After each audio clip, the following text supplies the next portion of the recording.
আসসালামু আলাইকুম রহমতুল্লাহি ওবরাকাতুহু। প্রিয় বন্ধুরা, আমরা প্রায়শই স্রষ্টার প্রতি বিশ্বাস নিয়ে নিজেদের নানান প্রশ্ন করে থাকি।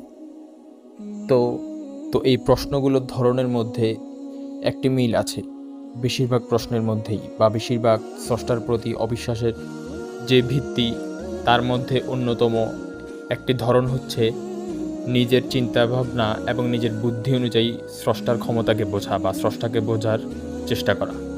তো এই সম্বন্ধে আহমদুল্লাহ হাফিজাহুল্লাহ একটি অনুষ্ঠানে, বিশেষ করে কোনো একটি ইঞ্জিনিয়ারিং বিশ্ববিদ্যালয়ের ছাত্রদের আয়োজন করা অনুষ্ঠানে বা মাহফিলে তিনি কিছু কথা বলেন, যা শুনে আমরা অন্তত বুঝতে পারি যে স্রষ্টাকে নিজের বুঝ অনুযায়ী মাপলে বা বোঝার চেষ্টা করলে হবে না।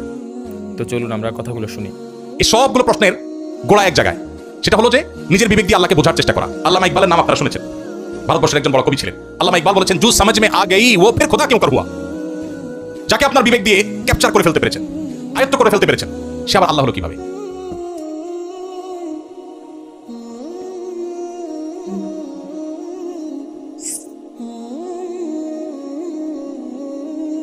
আল্লাহ তো সে অসীম সত্তার নাম, যে অসীম সত্তাকে আপনার আমার বিবেক দিয়ে, আমার বুদ্ধি দিয়ে তার সকল আদেশ নিষেধের সকল তত্ত্বের যৌক্তিকতা আমরা ধরতে পারবো না। এটাই তো আল্লাহর অসীমত্বের পরিচয়। একজন অধীনস্থ যদি একজন মালিকের সকল কাজের... হ্যাঁ বন্ধুরা, আমি সেটাই বলছিলাম যে আমরা যদি নিজেদের চিন্তা ভাবনা এবং নিজেদের বুদ্ধিমত্তা অনুযায়ী এবং নিজেদের জ্ঞানের সীমাবদ্ধতা অনুযায়ী আল্লাহকে চেনার চেষ্টা করি বা বোঝার চেষ্টা করি, সেটাই আমাদের সবচেয়ে বড় ভুল হবে। কেননা আপনারা জানেন যে বিজ্ঞানীরা এখনও পর্যন্ত পৃথিবীর মাত্র 1%ই আবিষ্কার করতে পেরেছে। চিন্তা করে দেখুন, আমরা এই পৃথিবীতে হাজার হাজার বছর ধরে আছি এবং গত প্রায় 50 থেকে 70 বছরে বিজ্ঞান এত পরিমাণ ম্যাসিভ লেভেলে উন্নতি করেছে যে তার পক্ষে অনেক কিছুই করা সম্ভব হয়েছে, যার অনেক কিছু আমরা এখন দেখতে পাচ্ছি, যেমন ইন্টারনেট, স্মার্টফোন এবং ইলেকট্রিসিটি। তো তার ফলেও পৃথিবীর মাত্র 1%ই পৃথিবীর মানুষ জানে। তো বন্ধুরা, যেখানে আমরা নিজের গ্রহের বা নিজের ঘর সম্পর্কেই মাত্র 1%-এর বেশি জানি না, সেখানে মহান স্রষ্টার সমস্ত সৃষ্টি সম্পর্কে বা তাকে বোঝা কি আমাদের পক্ষে সম্ভব?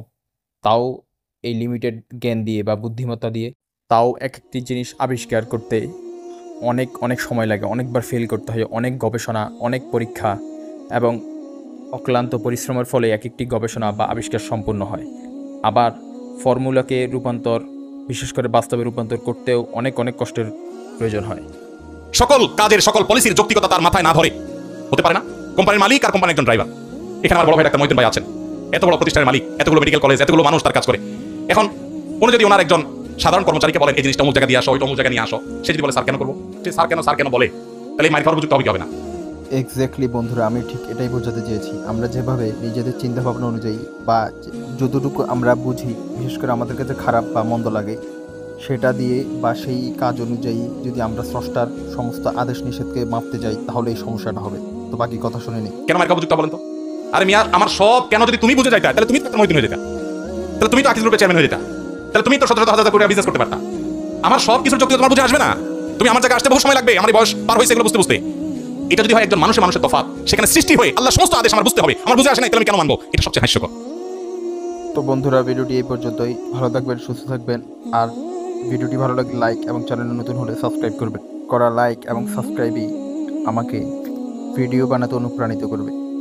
যদি এই ভিডিওতে লাইক বা ভিউ হয়, তাহলে আমি আরও ইন্টারেস্টিং ভিডিও নিয়ে আসবো। আর বন্ধুরা, এই পুরো ভিডিওটা আমি স্ক্রিপ্ট ছাড়া বলেছি এবং ভিডিও করেছি, সাথে এডিটর। সো আল্লাহ হাফেজ, আসসালামু আলাইকুম ওয়া রাহমাতুল্লাহ।